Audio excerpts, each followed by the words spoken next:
You just summarize what it's been like for you, what you've been thinking about basketball-wise, off the court, family, Orlando. Where would you like to start as to what's been going through your mind with everything around the NBA and the situation? Um, Obviously in the beginning, when the NBA first stopped, actually on my birthday, which was kind of a bummer because I couldn't do anything. But it was just just trying to make sure everyone was safe from the standpoint of guys wearing masks and kind of staying inside until the NBA kind of figured out what was really going on. And then from there, once they officially paused the season, then was more so for me. When do we start again? Like, what's going to go on? What's going to go on moving forward? Are we going to keep going? Is there going to be a return? Are we going to, are they going to cancel the season? And so for me, it was just kind of a lot of unknowns in the beginning, and then as of late, they kind of told us that we are going to start. So it's more, getting back prepared for Orlando, and just trying to stay in shape and stay healthy. Kind of let your body recover at the same time. So it's been a crazy 3 months. I'm pretty sure for everybody, and now we kind of have an idea what's going to happen. Not too sure about everything that's going to happen in Orlando, but I think for the most part we got a gist of it, and trying to move forward and stay safe as best as we can. Alrighty, Kyle Goon, please. Hey, AD. Obviously, we've seen some videos of you working out. What's been the effect of this hiatus on your body, and also some of the lingering injuries that you had? The shoulder seemed to be bothering you for a while. It's been good. It gives me a chance to let my body recover. Kind of take a mid-season break now, and just let everything heal and get back to like how I was at the beginning of the year. So it's been good for me to kind of let some of them lingering injuries I had towards the time when the NBA stopped to kind of let those recover and heal and get back into the best version of myself. Just to follow up, so do you feel 100% now? I feel 100% healthy. Well, I don't feel, I am. I won't say I feel like, but I'm ready to go. All right, Tanya Ganguly, please. Hey, AD. Hey, Tanya. So did you have to, just to follow up on Goon real quick, did you have to have anything cleaned up, or was it just a matter of giving it some rest and that was enough? What do you mean? What do you mean cleaned up? Like any procedures or anything? Yeah. No. It was more so just resting. Okay. We were definitely hitting a mark where we was playing a lot of games in a lot of days, and it was getting towards the end of the season where we're trying to solidify that first place spot in the West and even overall. So we were playing a lot of games, a lot of minutes, and it was just more so just letting everything rest and heal on its own. What do you think it's going to be like in the bubble when you guys get out to Florida? Have you thought about how range it's going to feel to be finishing with like that? To be honest, I have no idea. There'll be a lot of video games, a lot of staying in your room. I don't think it's much we can do. I know there's some things we're able to do, like golfing and I think, like you said, like fishing and stuff like that. But I think they want to try to make the bubble as safe as possible, especially since the numbers are spiking in Florida. So I think they're taking even more precautionary steps to make sure that we wouldn't have to go through this again while we're in Florida. Alrighty, Bill Orm, please. Hey, Anthony. You look around the league and you see different guys are making the decision that it's not the right thing for them to go to Orlando. They're choosing to opt out. Obviously, that's impacted your team and is continuing to with the uncertainty with Dwight. I'm just curious, has there been any point throughout this process where you've had any reservations about participating, or you've had any misgivings about the setup? No, I haven't. One, for the standpoint that I think we're in a good position to win a championship, but two, I think we're stronger together. Everyone in Orlando, we're going to obviously be talking about everything that's going on from the social injustice standpoint, and I think in a platform of the NBA where I think at that time we were going to be the only ones on TV.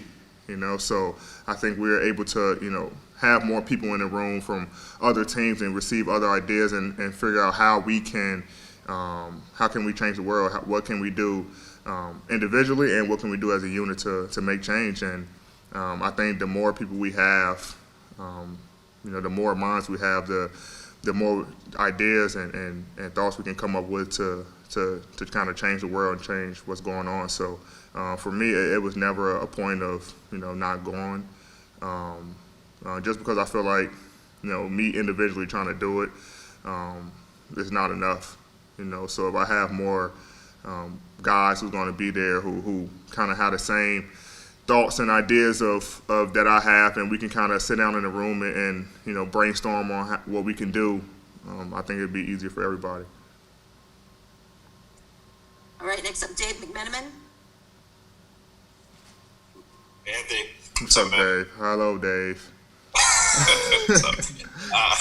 How do you compare your view of the Lakers championship chances today versus how you would have viewed it back like March 10th?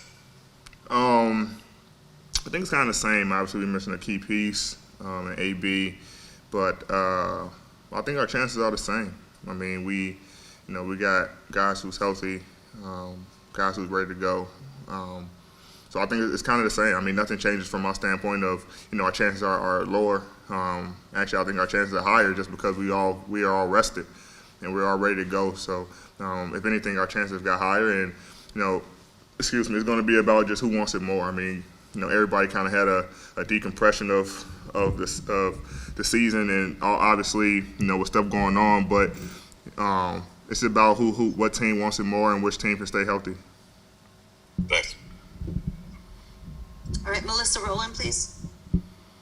Hey, Dee, I know you said from, an injury perspective that the hiatus has been really good for you in terms of giving your body a chance to rest. Where are you in terms of conditioning and basketball sharpness? And I'm curious just what you were kind of up to during the pandemic and just how it was for you both mentally and physically. Oh, I got so fat I was eating burgers every day. It was like conditioning is down. I've been great. I mean, I just been spending time with my family here and just kind of taking it a day at a time, just kind of figure out what's going on. Been working out every day at home and staying at home, just enjoying this family time before we have to be gone for 3 months. So I really haven't been. I've been gotten really great at Call of Duty. Gotten really great at 2K. A lot of video games. So it's just I know all you guys know GP. I've been whooping his butt every day. So, but I just been chilling. I mean, I haven't been doing much. Just been relaxing and just enjoying family time and trying to stay in shape and work out. All right, guys, we're going to do a few more questions. We have Dan Boki next. Anthony, hey, how's it going? The NBA announced, I think, another handful of players have tested positive. It's over, I think, 7% of the players tested so far. There's what's going on in Florida. How concerned are you with those numbers? And then secondly, Damian Lillard said something, I think, yesterday that he was worried about players being willing to follow all the rules in Orlando. Mm-hmm. Obviously, you guys are in position to be there a long time. I assume you will. Are you concerned that teams that might not be there as long might not be as diligent? Honestly, I'm not sure. I think, for the safety of the league and the safety for all the players and the people there, I think, everyone would be mindful, of following the rules. Just because of everything that's going on, obviously the numbers are spiking in Orlando, and I don't think, no one, wants to, get COVID. So I don't think that guys will, put themselves hopefully wouldn't put themselves and, the other players and staff, and that's going to be in the bubble in jeopardy. So I don't think guys will do anything like that, but I know the NBA and Adam Silver talked about, doing as much as they can to, keep the bubble as safe as possible, and I kind of have trust in them. So, but I mean, you don't know until we're there to see what's going on. So, as of right now, everything is looking promising. They came out with some some Mickey Mouse bands or something like that. I don't know exactly what it is, but to kind of tell guys temperature and see if they get sick days before and stuff like that. So I mean, they're trying everything and that they can to try to ensure the safety of the players in the league. So just got to trust in that and when guys get there, just kind of follow protocol as best as they can and try to survive this 3 months. Thanks, AD. Yep. Thank you. Alan Sliwa? AD, hey, just want to get your thoughts. Obviously, you guys feed so much off the crowd, whether it's home games or it's road games. Have you given that any thought? Just what it's going to be like playing in technically arenas, stadiums, or whatever the case is, courts that have no fans. Just what's been your thought process on that? It's going to be different. I mean, obviously we feed off Laker Nation, home and on the road, and it's going to be very different not being able to have them by our side during this time, but everybody is going to deal with it. So, like I said, it's going to be more of a mental thing than anything. If you coming out having a bad game, it's not going to be fans there to kind of get you going. You got to kind of as we kind of stay on the team, bring your own energy, and we're going to have to make sure that we do that every night, especially with no fans. And I think we're motivated as a team and self-motivated to win, but it's definitely going to be different for all of us. Being in for me, being in the league 8 years and have not played in front of a fan, since I've been in the league. I don't think this ever happened before, where you're not playing in front of fans. But it's gonna be different for everybody, and we all just gotta adjust to the situation at hand. And last question, we'll give it over to Lauren Jones. Hey, Dee. My question is about the onboarding process for the new players. So J.R. Smith obviously signed yesterday, but Dion Waiters and Markieff Morris were just kind of getting into the fold. What's kind of been like the onboarding process for you guys integrating them onto the team? Well, we had before all this started, we had a chance to kind of integrate Markieff and Dion with the team. Obviously, J.R.